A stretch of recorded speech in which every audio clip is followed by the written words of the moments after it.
Hey everybody, today I'm going to do a sugar diet Q&A. You have been loving the sugar diet content and I have hundreds and hundreds of questions in my YouTube comments. So I'm just going to pull from there and start ripping them.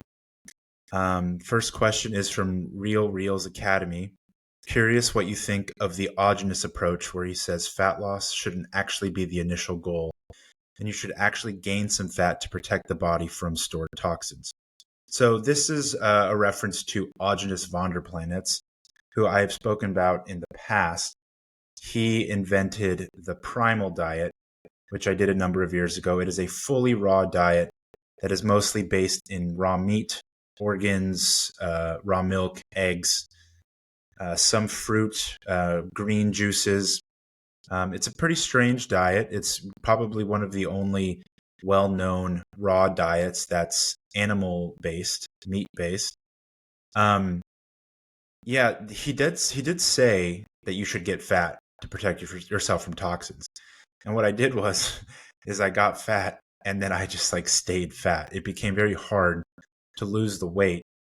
I was eating whole sticks of butter and drinking way, way too much milk. Um, there is some truth that your fat does protect the body from toxins. That is very real. I think that this is excessive, and I also think you have to realize that when you're storing toxins in your fat, it means that you're storing more toxins. So instead, what you can do is that if you are getting toxins in your environment, you can protect them. You can protect your body from them by ingesting fat at the same time, and you don't have to hold on to it. You can just get rid of it. And I'm not sure which cultures did this, but I remember there were some that whenever they would have some kind of uh, acute toxicity, maybe even like a snake bite, they would drink milk. Maybe it was like Native Americans, though I don't believe Native Americans drink milk. Don't quote me on it, but some culture, yeah, something like drinking milk at the same time when they would get some sort of toxic exposure. And just the dietary fat itself can protect your body. And so I think that's much safer. And honestly, I think that we're all just holding way too much fat. And when you are storing the fat to protect yourself from the toxins, you are also storing the toxins. And then what happens is when people lose weight really suddenly, all of a sudden the toxins circulate through their body, and a lot of times they get sick. So I think it's best to not do that. And I also find that the I've never felt good when I was carrying extra weight. I just never have felt good. And I think that if you stay lean with a good metabolism, your body will be continuously fueled to deal with any toxins that it's getting. Let's see here. Next, we have Torn Quad 5024. Wouldn't DNP work better in a high carb, low protein diet, as the diet itself raises FGF21 and also thyroid hormones? So DNP is a pretty serious drug fat burner, and it's actually like the only like PED that I have experience with. I tried it a few years ago, and it definitely works, but it's probably the thing that would kill you quicker than just about any other drug. And so I do not recommend it. It feels you can literally cook yourself um, from the inside. And I believe that Ziz was on DNP when he died in the sauna. So yeah, we're not going to go there for DNP. Ninja 242114 asks, are these diets you're talking about permanent or temporary? I just introduced Mexican Coke into my diet, and I also drink 32 ounces of orange juice and put a lot of sugar in my coffee. But is this okay to do every single day? So yeah, I think there's a big thing where people, especially on the internet, who are being exposed to this, think that you literally will just eat sugar and nothing else for the rest of your life. Everything that you do is cyclical in nature, right? You don't do anything forever. You're awake and then you go to sleep, right? Like you're eating and then you stop eating and you go to the bathroom. Like, there is no such like thing as this like permanent thing. Every culture, their diet changed over time, seasonally, if they were traveling, what they had available. I think that a high carb diet can be done indefinitely. I think it's probably best to try to include carbs as much as possible, and I would include sugar in that. I think specifically the sugar diet for most people is temporary. But what I really mean by that is that, you can do it for one day on any given week for the rest of your life. You can throw in a sugar fast whenever you'd like. So what I would hope people do, and this is because this is what I do, is I have been doing this stuff for decades at this point, and I've experimented with so many different diets that I am basically trying to just learn more and add more things to my arsenal. And the more experience that you have with that, then the more power you yourself as a person will have to be in control of your own health.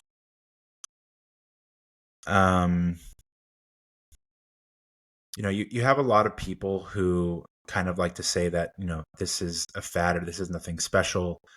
And they always try to reduce everything down to calories.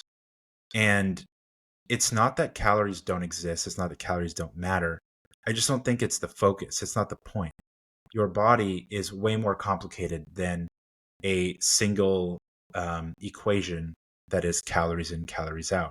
Because how do you determine the calories in? How do you determine the calories out? It is so much more complicated than that.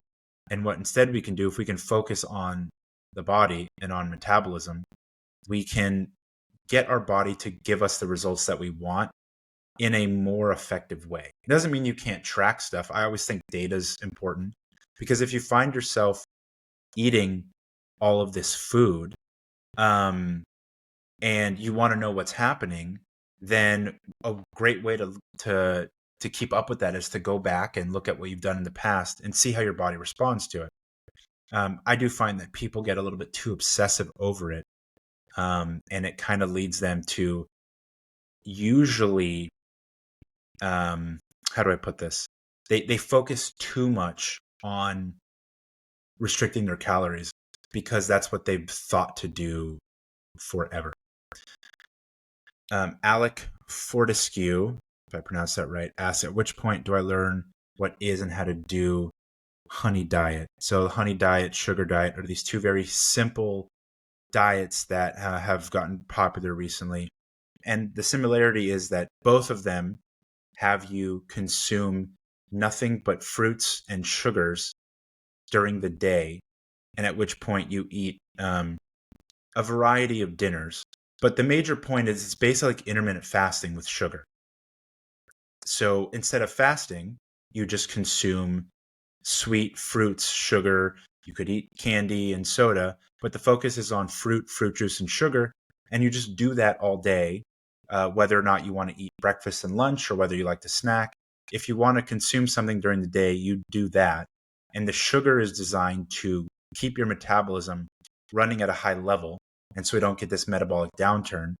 And then for dinner, preferably what you're kind of eating is something more like a diet focused dinner. So here we're talking about lean protein and vegetables.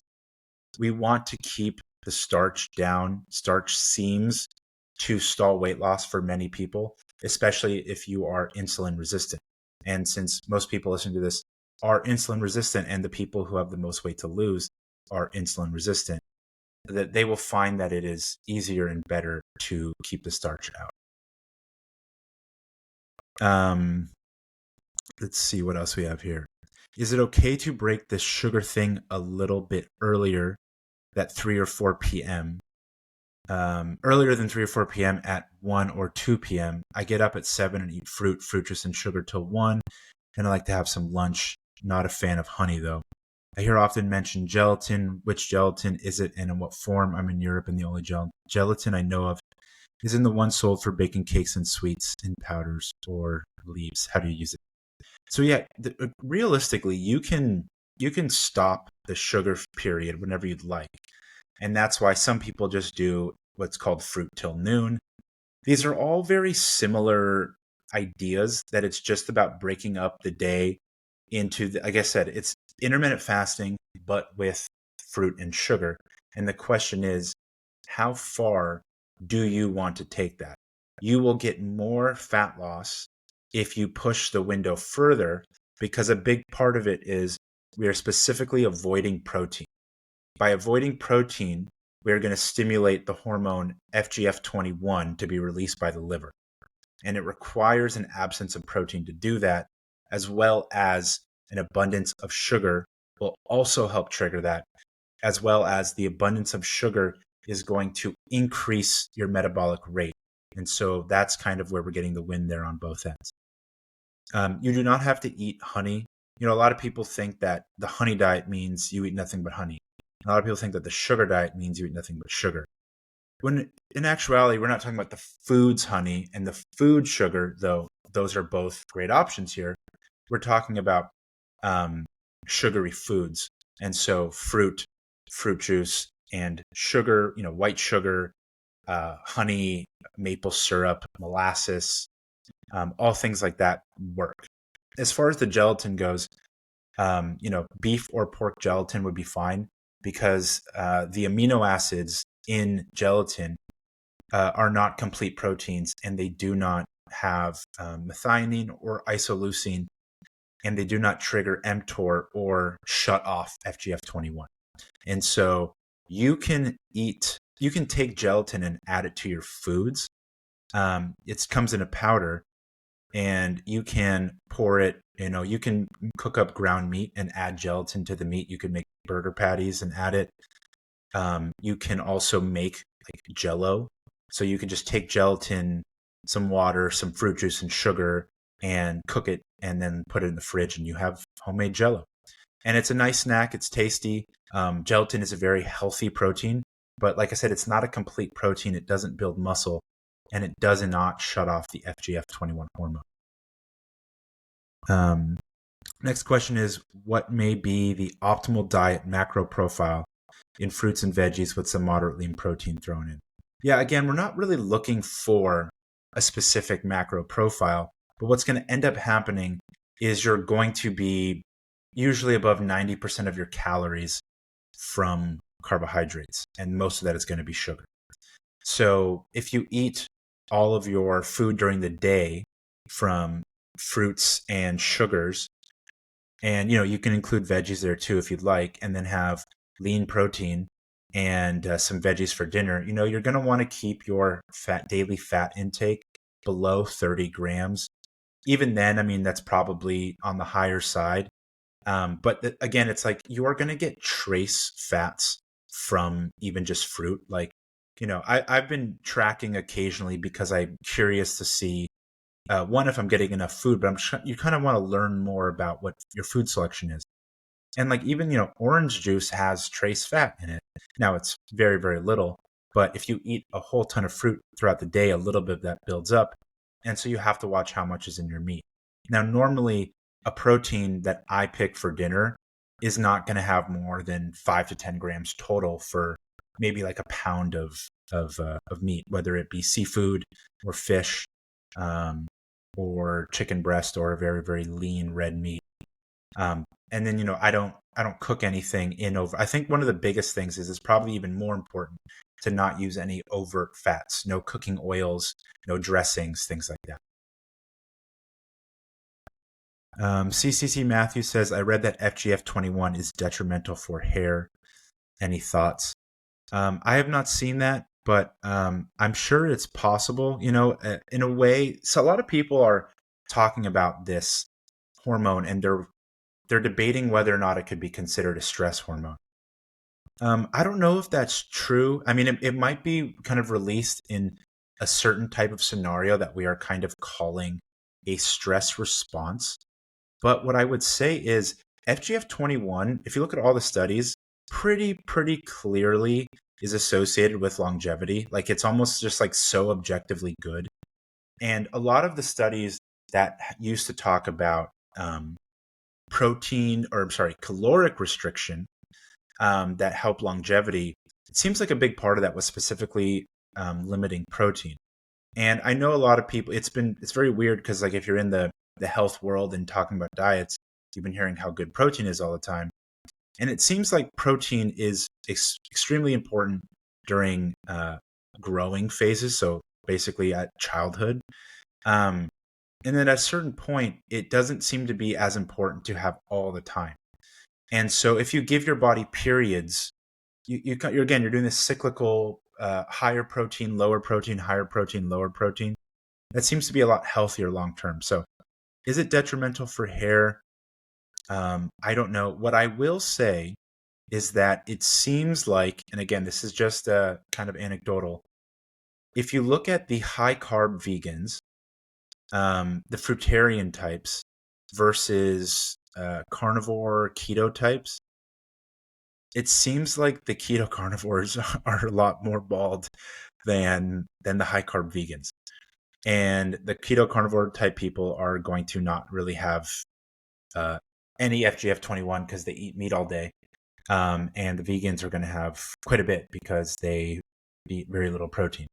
So, yeah, again, I don't know for sure, but it seems that a high carb intake is really important for hair growth. So I'm just going to leave it at that. Jeremiah Leisure says, Josh, what about sardines for copper? I'm worried because they got a lot of iron too. Everything's got freaking iron. Yeah, so we are in a really iron abundant environment. Of course, everyone understands that meat has iron, but if you've been eating a standard American diet for big chunks of your life, all of our standard flour is required to be fortified with a inorganic form of iron that is effectively metal shavings. And so pretty much all of us have way too much iron in our system. And especially if you cook on cast iron, it's not properly seasoned. Even if you do try to season it pretty well, most of us have too much iron in our diet. And it seems like a lot of people, like myself, who experimented with carnivore, gave ourselves a whole lot of iron. So copper and iron compete with each other. And so if you have too much iron in your system, you're basically blocking out your body's ability to absorb copper. So it might be important to do a temporary low iron diet and look for higher copper foods. I haven't looked up the iron content in copper, but what you can do is, I'm sure you could throw it into some kind of a chat GPT or Grok and ask for a list of foods for their copper to iron ratio.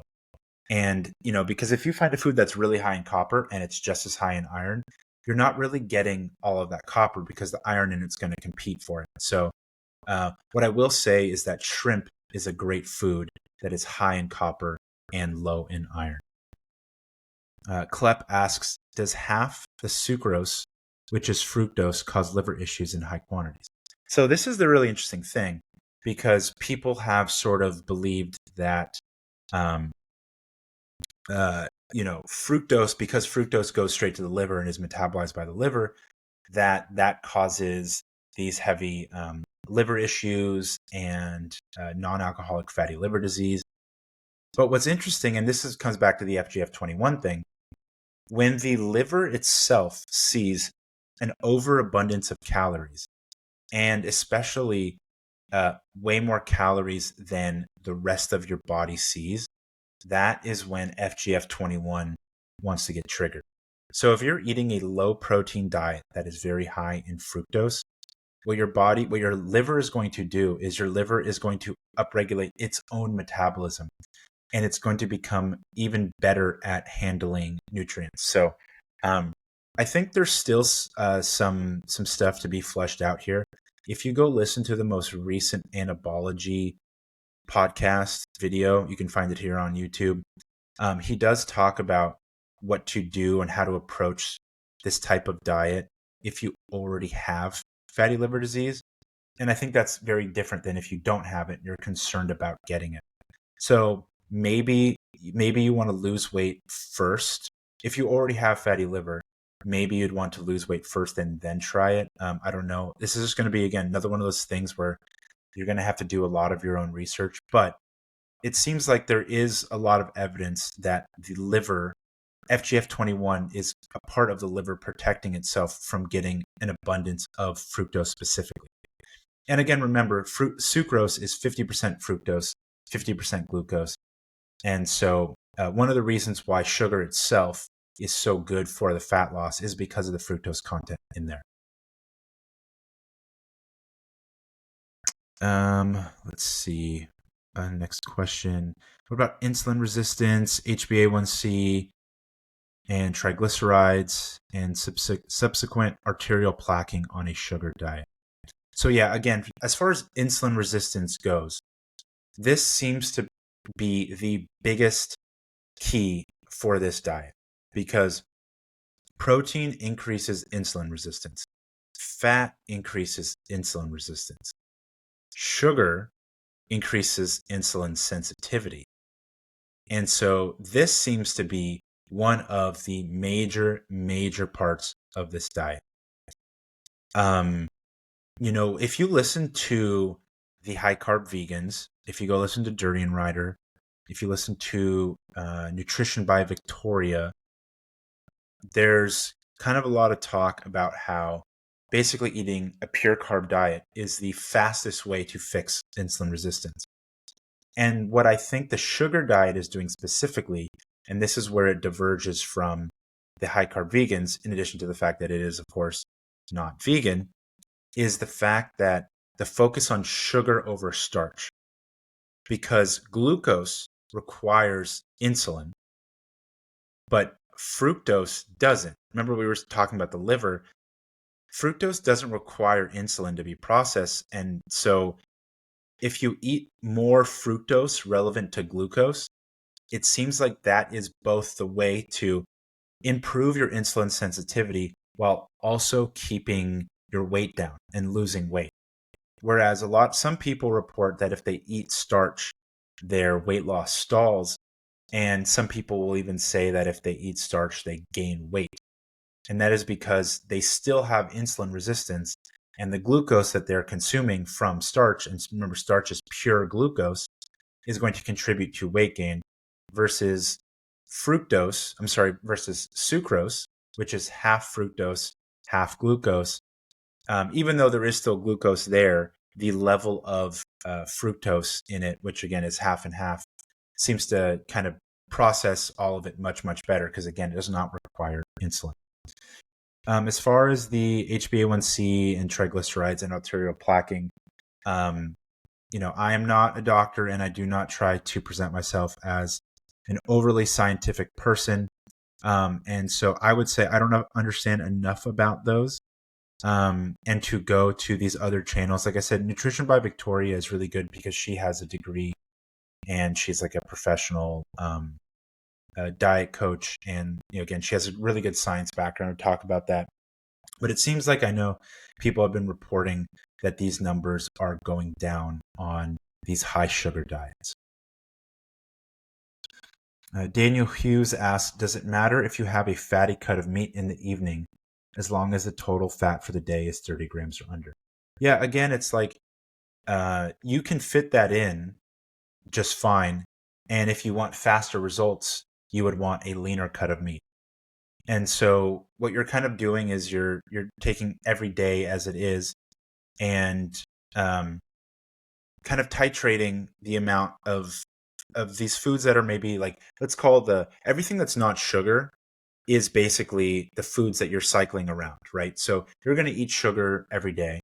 And then you have your protein, fat, and starch that you are always saving for dinner time. And you are modifying the amounts on any given day.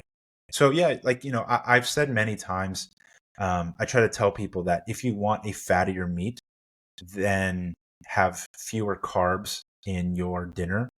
I think, if you keep it under 30 grams, I feel like you should be fine. You should be able to lose weight, no problem. But it's pretty easy to keep it under that. And especially, if you're thinking of like just the fat that's in the meat and not counting the trace amount of fats that you've had during the day in your fruit. But if you have like a pound of meat, 30 grams of fat in a pound of meat is it's a pretty obviously it's not like the fattiest meat ever, but it's still decently fatty. So you should be able to keep it under that. And also 30 grams should be enough for you to really kind of get that enjoyment. But again, it's like, if you do it just, once here and once there, it's really not a big deal and just go back to it tomorrow. Sam Bellis asks, Josh, do you adjust your protein on days you lift? Do you still lift? What do you suggest I do if I want to eat mostly carb but still lift weights? So I have found that I recover better from if my lifting workouts, if I don't eat protein for dinner, then I find myself sore the next day. And I know that one thing that Cole Robinson has said is, don't focus so much on lifting during this because you're just trying to drop weight, get it over with, and then go back to your normal thing. I have kind of focused more so on calisthenics, but I've been doing this for a while now, just as I wasn't really interested in lifting weights too much because takes a toll on your body, and I had a back injury last year, so I do not lift as much as I used to.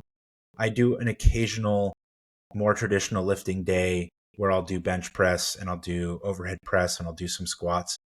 But I do not do them very often. And on the days that I crush sugar and I'm kind of sugar fasting, I really prefer not to lift too much. But absolutely, if you want to lift, by all means, go for it and just eat protein on those days. Eat your shrimp, your chicken breast, whatever you'd like. Like I said, I find I recover much better. And that should kind of help you. Again, if your goals are you want to be lifting, then that should align with that a lot more. Let's see here. Any thoughts why I feel better on high protein, like 50% of my diet, 200 plus grams, low moderate carbs, 50 to 150 grams, and low moderate fats, 40 to 70 grams? My body seems to prefer gluconeogenesis, and I don't know why. When I up my carbs, I feel more tired, poor workouts, brain fog, poor moods. I don't feel well on high fats either. Caveat, I don't have a colon, so could my glucose metabolism be altered because I can't ferment carbs into short-chain fatty acids and lack a microbiome? I figured my altered anatomy could be a good way to study how carbs impact humans. So yeah, this is clearly a very unique scenario. Not having a colon, you're completely changing the physiology here. So where you absorb different foods is very, very different throughout your digestive system.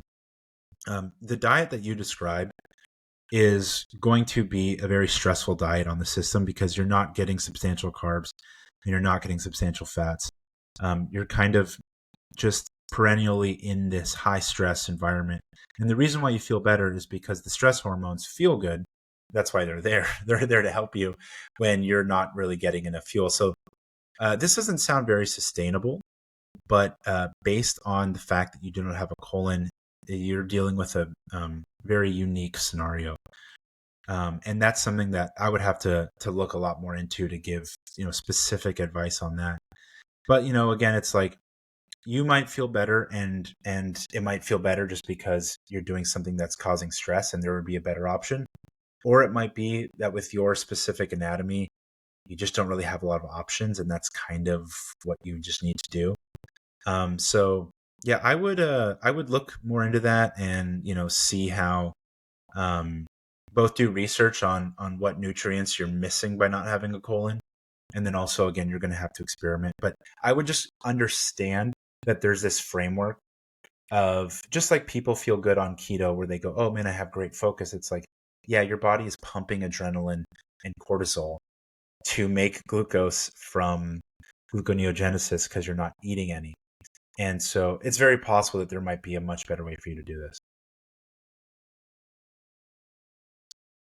Can you go into detail about how a type 2 diabetic can use the sugar diet to reverse their diabetes? So this would be a great person to look into Walter Kempner and the rice diet, because that's what he did. Where a lot of people have used keto and carnivore to manage their diabetes, you're not fixing it. You're just sort of dealing with it. And you can avoid a lot of these problems, but you're never solving the issue. You're never solving the root cause. So it seems like actually the only way to cure type 2 diabetes would be with a very high sugar diet. Now, the rice diet included a fair amount of starch as well, but I believe they were pretty calorically restricted. And so in that case, it probably worked fine. So you would either want to do like a pure carb diet intervention, like the rice diet, and potentially at a caloric deficit if you want to include starch. Or you would kind of go for like a full blown sugar diet, like a pure sugar fasting, for an extended period of time. And depending on where your weight is, you might be able to add in some of these lean protein dinners from time to time, and still get there. But, again, not a doctor. And so you're going to have to figure out how to manage your insulin with the high sugar diet as you go over time. But there's a lot of really good information out there about this. So look up Walter Kempner and the rice diet. Look up these vegans, because again, they're doing these pure carb diets. And again, I'm not vegan. I don't recommend veganism, but they're going to have that information. So again, Nutrition by Victoria is great. Durian Ryder is not really he's of course not a doctor and he's not as scientific, but I would look into these other channels because you're really not finding this information anywhere else. And I don't really know of anything besides Walter Kempner and the rice diet and the people that he influenced who have actually cured type 2 diabetes. Tony Proctor asks, have you done blood work eating the sugar, then adding in a couple high-fat days? Just curious on your lipid levels because I was doing the same thing. And then I cut out saturated fatty meats, feel way better. I have not been doing consistent blood work. I did do blood work in, I believe, December. And I will probably get some done maybe in another few months. But, I'm just not the kind of person who does a lot of that stuff consistently because I go by the way that I feel. But I will say is I don't really crave fatty meat very often. It's one of my favorite foods, but I just never really feel like I crave it. My strongest cravings are for seafood and starch and salt. That's pretty much all my cravings are. And actually, when I first started doing this, I was eating a lot more starch, and I felt good, but I wasn't seeing the weight loss. But I agree with you that I wouldn't say that I've cut out fatty meats, but I don't really eat them because I just don't really crave them. And every once in a while, I might have something. I've had steak, maybe once a week or once every other week or some kind of average like that. But it's really interesting to see how your cravings change, because when I give my body plenty of sugar, and let's say, for instance, like I'll be hungry and I will just have water with sugar, and all of a sudden I'll just stop being hungry. And it's fascinating to see where your craving is for nutrients and your craving is just for sugar, glucose. But yeah, my cravings, not really very meat based. I notice my craving for dairy kind of spike up once in a while. And like I've said on previous videos, I'll usually have like a day where I kind of call it like a milk day, or even just like a milk dinner. So I'll do the sugar diet all day long. And then instead of a lean protein and veggies, I'll just drink like a liter or a half gallon of goat milk, raw goat milk. But yeah, listen to your cravings. And if you feel way better cutting that out, then there's no law that says you have to eat, fatty meat. I know meat's very popular and it's very tasty, but you can eat it as much as you want. If anything, I probably more crave like cheeseburgers than I crave steak. Let's see. Is there not concern about fat-soluble vitamins when eating so low fat or gallbladder issues from not triggering bile flow? So I'm going to start with the gallbladder thing. I think that is a very legitimate issue. And that is why I always tell people, first off, to have a higher fat day once a week.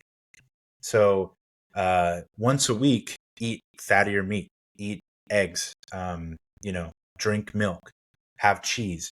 There's no reason why you have to do this every single day. For the people who are like very overweight, then it might make sense to really try to string together these low fat periods, even like low protein periods. But just having one off day here and there is going to be enough to keep that that gallbladder still flowing with bile. And the thing is, like, everyone's different, and people take instruction very different ways. So if you tell someone to follow a diet strictly, they might anyways have a cheat day every week. And if you tell them to follow the diet strictly, they will have the one cheat day a week and they'll get great results.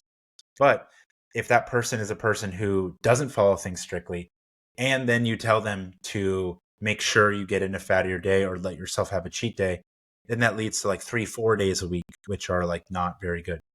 So I just hope, I always try to give people the information that I have in my experience as clearly as I can. So, I can't speak to every single person and treat them in the exact way. But what I will say is if you have, let's say, a cheat meal a week, or you have a fattier meal a week, yeah, your gallbladder will not like forget how to produce bile or release the bile. And then, and again, Cole will often say to, the vegans lose the ability to digest meat because they don't eat meat for weeks, months, years at a time. So we're not doing that here. So you shouldn't run into that problem. And the part about the fat soluble vitamins, the fat soluble vitamins are very important. But what is interesting is a lot of nutrients lose their importance depending on what the rest of your diet is like. So, for instance, the carnivores would say that you actually don't need vitamin C. You're not going to get scurvy because you actually lower your body's needs for vitamin C if you're not eating carbohydrates. And part of that is because carbohydrates stimulate your metabolism, and so you might run through nutrients more. As far as fat soluble vitamins go in this instance, I think, you can still get them when you are eating your fatty meals here and there. But actually, an interesting part of Anabology's recent video was he was talking about how vitamin A inhibits FGF21. So, maybe we're just kind of like debating on what your priorities are for your goals. If your primary goal is fat loss, then maybe you should let vitamin A just run out and not worry about it until you're done doing this. And, I was supplementing it before I started a diet, and I was supplementing it for a while here and there. And actually just listening to Anabology's video yesterday, I probably won't supplement with it again until I've lost another good chunk of weight. But yeah, there is a concern without a doubt. But again, I think it's fascinating how much the body changes its requirements based on kind of like what metabolic state it's in. So if you are doing a keto, carnivore, low carb diet, your nutrient requirements for various vitamins and minerals are different than if you're doing a high carb diet. And it seems like lots of fructose specifically changes your nutritional requirements. Ray Peat used to talk about the calcium to phosphorus ratio. And it seems like in a very high fructose environment, your body, I don't know if it doesn't need as much calcium. So that would make sense if you didn't have access to, dairy, for instance, then your body might want to act in a certain way that it doesn't screw up its calcium levels. And so I think the fructose might inhibit the body's absorption of phosphorus, and the phosphorus and calcium compete with each other. So there's a lot of stuff there to look into. I always try to tell people to, that's why I kind of want people to kind of open their mind and open their eyes to Ray Peat, because there's just a wealth of information there. He has an incredible website with all kinds of articles. And one of the things that I'll do sometimes too is if you're having trouble finding an article, you can ask Grok or ask ChatGPT what did Ray Peat say about such and such vitamin or mineral or this and that? And then you can go find the source material, and it's a great resource. I have no birth record asks, someone please explain what low protein, not enough protein means. When I mean to say is, how is it possible to determine how much protein is needed on a daily? It's not possible. Low protein is defined by falling below the RDA. Unfortunately, the RDA has been constructed with results from rodent studies, which is not transferable to human beings. So this is something that I've talked about before, but it seems like the body's protein kind of basic requirements is half your lean body mass, roughly around that. So if you are an average 200-pound man, and let's say you're 20% body fat, what is that, 80 grams of protein? So that's way, way less than most people say to have. And again, it's like if you don't eat protein on a given day, you can eat it the next day. It's your body doesn't just have like single day kind of requirement. And if you don't get it, some sort of horrible thing happens. So you can balance the protein over a week. And so if you find that you are doing pure sugar fasting days, well, you're getting protein in from your fruit intake still. And then on the days that you eat lean meat, you're probably going to surpass your minimum requirements, and it's all going to balance out. It seems like the problems with protein restriction are a much longer time frame. So I wouldn't worry about, protein restriction in these short windows. I did a juice cleanse 12 years ago, and I only drink green juice and some fruit juices for 2 whole weeks. And I didn't lose any muscle, and I had no, long-term health issues. But again, we're not doing this forever. It's just temporary. Jeffrey Thompson says, here's what I'm wondering. Why not get some fructose powder and sweeten stuff with that to really ramp up the effect? Maybe fructose plus starches can give a more nutrient approach than sugar while getting the same effect. So this is something that a lot of people are experimenting with, both in adding sugar to foods and also adding fructose itself. Because a big part of what we're dealing with here is not total amounts, it's ratios. So for instance, if you take a starch, which is pure glucose, and you were to add pure fructose powder to it, what you could do is you could make a 50% glucose, 50% fructose combination food, which is kind of like you're just eating sugar itself. And so, this is a great idea. I think people should experiment with this stuff and really, really see what the body can do.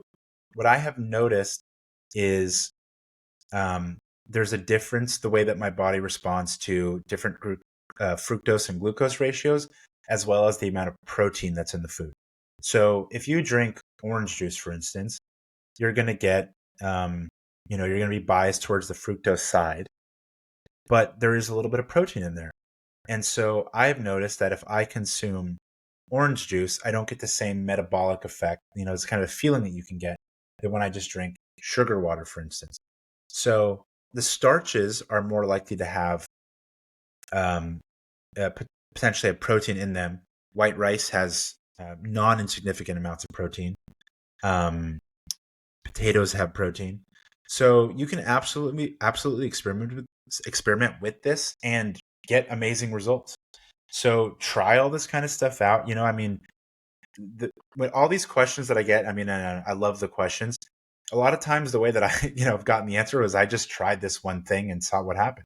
And so when I first started the diet, for instance, I was eating a lot of starch, and I was actually kind of doing a lot of days where I would cut out the protein altogether and just do fruit all day, giant bowl of white rice at night, or giant bowl of pasta at night. And I felt good doing that. But my weight loss was just very, very slow. So maybe adding fructose to starch is the key, and you've discovered the most amazing thing ever. And try it and then talk about it, and it would be great.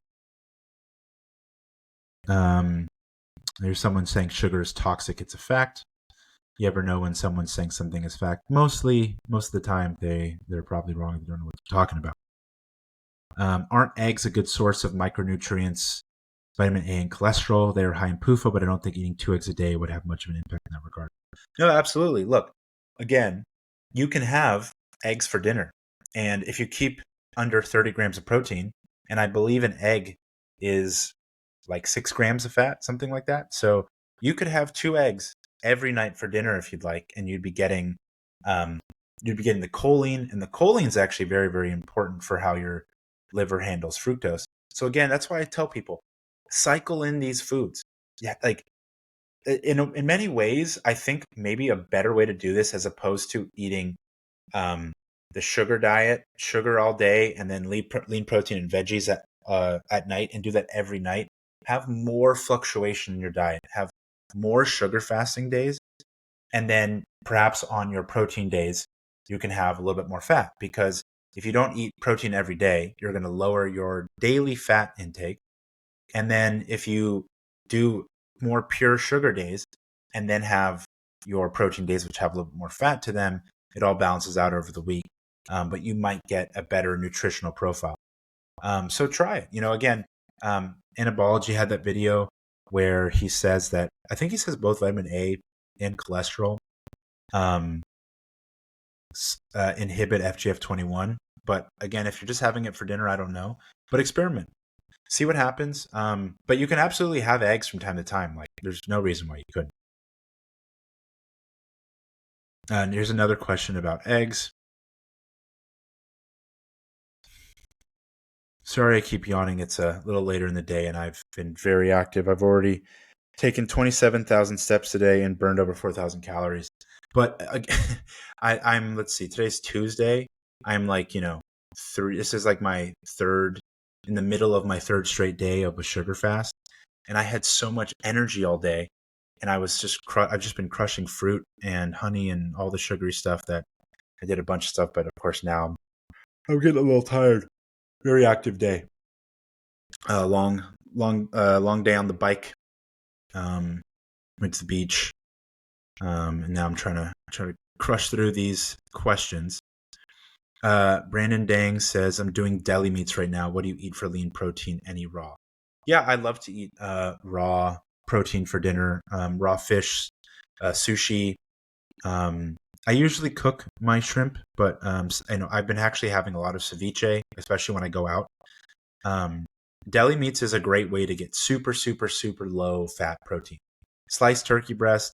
I mean, back in the day when I was eating a more traditional bodybuilding style diet and I was cutting, I would make a meal I would just cook up rice, and I would get like a big packet of sliced turkey breast, and I would just like throw the slab of sliced turkey breast on top of the rice and just like cut it up and throw hot sauce on it. It's a great option.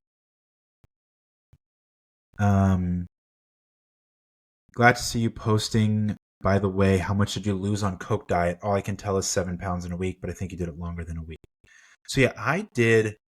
I kind of did, because my sort of entry into this type of framework was from Anabology and the honey diet. I only found out about Cole doing this much more recently.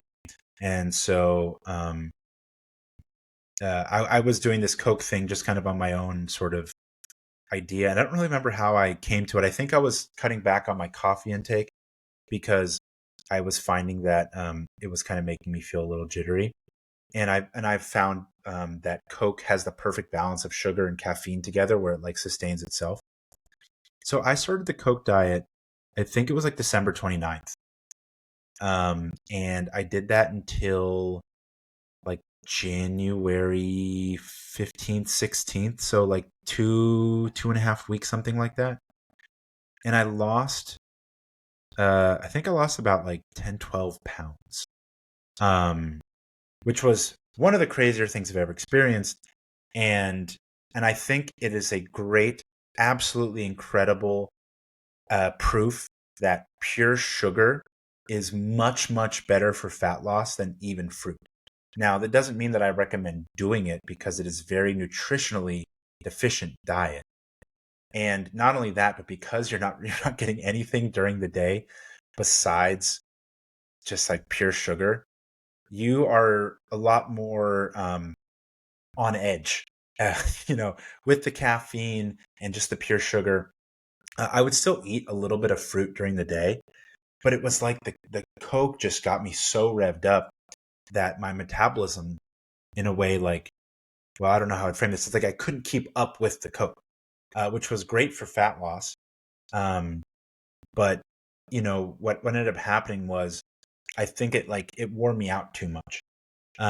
So if I were to try to do something similar, I might try to make sure to include more fruit during the day, and maybe go 1 Coke, 1 orange juice, 1 Coke, 1 orange juice. But I think if you avoid the Coke itself, which has caffeine, and instead do like Sprite or ginger ale. I'm a big fan of ginger ale. Or you could just do sugar and water. Um, if you wanted to really lose weight quickly, do pure soda and candy, pure sugar, avoiding any of the protein um, from fruit and fruit juice. But again, it's pretty extreme. And one of the reasons why you don't want to recommend people to do things that are extreme to a certain extent is that it won't work in the long run. They will run into problems. They will, it's not sustainable. And your cravings will really, really get exacerbated by that. But I'm the kind of person who I really like to throw myself into things and experiment with. So it's something that you guys can try if you'd like to. But yeah, I lost about 10 pounds in a 2.5 week span, 2, 3 weeks. But it was weird because the weight, like my weight didn't really shift for the first week, and then it just like dropped, and then it dropped, and then it dropped. And my waist, my waist shrunk like crazy. And so, I think there's really, really something here to the greater sugar diet framework in tightening up the waist. And that is why I feel like there's something more to this than keto carnivore. Is if you look at carnivores, and I talked to Mark Bell about this on my podcast with him, and it's something I've been mentioning in other videos. I don't feel like the carnivore people, they're generally lean. They'll have nice muscle development. They'll have veins, but then they just never lose the fat around the waist. And I think that this is an insulin resistance issue. There was a legendary strength coach named Charles Poliquin who developed this thing called the BioSignature. And what that was that your body held fat in different parts, different areas based on your different hormonal levels. And the two main ones that I remember above all of them, because of course they were my problem areas, is the belly. The lower belly is cortisol, and the love handles is insulin resistance. And so what you have, if you want a diet that is going to give you love handles and a belly, with the rest of your body being lean, you should go keto or carnivore. Because you're going to get a lot of cortisol in the way that most people do these diets. Look, I have friends who seem to do these diets better than others, or know more about these, and they say that if you do it properly and you eat enough fat, it's not going to happen. That's fine. All I'm saying is if you just look at the people who are the examples of the diet, go look at Cole Robinson's waist. Go look at Frilly the Banana Girl's waist. Did I say Cole? I think I meant Durian Ryder. But I mean, Cole's waist should be on the way. And Mark Bell keeps reporting that his love handles are starting to shrink down. Go look at all their waist, and then go look at carnivores' weights. Go look at fruitarians' waist, and go look at carnivores' waist. Waist fat seems to be notably unsightly. And it seems that waist fat and what they call central adiposity is associated with all-cause mortality, much higher than just about anything else. And I think that's something to pay attention to. And there's a reason why I talk about Cushing syndrome a lot is one, I notice it on people all the time. And what Cushing's is it's pathological excess cortisol. And so what that does is it seems to center fat on it puts fat at the center of the body while taking it away from the arms and the legs. So you see people with skinny arms and skinny legs, and they have these bellies, and they have these they call it like a buffalo hump. They have fat on the back of their neck. You don't really see the buffalo hump on carnivores, and I think it's partly because they're fairly lean in general, and so where the fat is going to center around is the belly, the lower belly, possibly for the cortisol, but especially the love handles. And for me, that's always been a problem area. And so it's interesting because when I did do carnivore, my waist did shrink down a little bit. But again, it's like if you don't eat carbs, then it's much harder for your body to show insulin resistance. But if you're doing gluconeogenesis, then your body is still going to be dealing with glucose anyways. and you might still have a problem. So my waist has already shrunk 3 inches. So even when my weight was being stalled, since then I've still lost inches around the waist. So I was getting what in the bodybuilding and fitness world they call like recomping. Your body is changing its composition. So if you stay at the same weight and you build muscle and lose fat, you're recomping. So I've lost about 10 pounds now from this, and I have lost 3 inches on my waist. But I was eating pretty consistent starch up until very, very recently. I just cut out the starch last week. And as far as cutting it out, I mean like kind of consuming on a normal basis. So we're about an hour there, so I'm going to cut it there, and I'm going to get into more of these because I have so many of these questions, and I think they really they're good questions, and they also make for good content because a lot of people have them. But please continue to ask questions, and I will try to be doing more of these on a regular basis so I can catch up and get to all of them. Whether it's sugar diet stuff, whether it is general fitness and health stuff. And like I said, I came at all of this from a combination of kind of being a gym bro and being exposed to Ray Peat. And everything I know is kind of a lifelong journey and experimentation with being in and out of the gym, trying so many different diets, trying different kinds of supplements, reading everything I can, listening to podcasts, watching videos. So yeah, please continue to ask questions here. Like and subscribe to the channel, and I'll see if I can't do at least another one of 2 of these this week. And thanks everybody. See you later.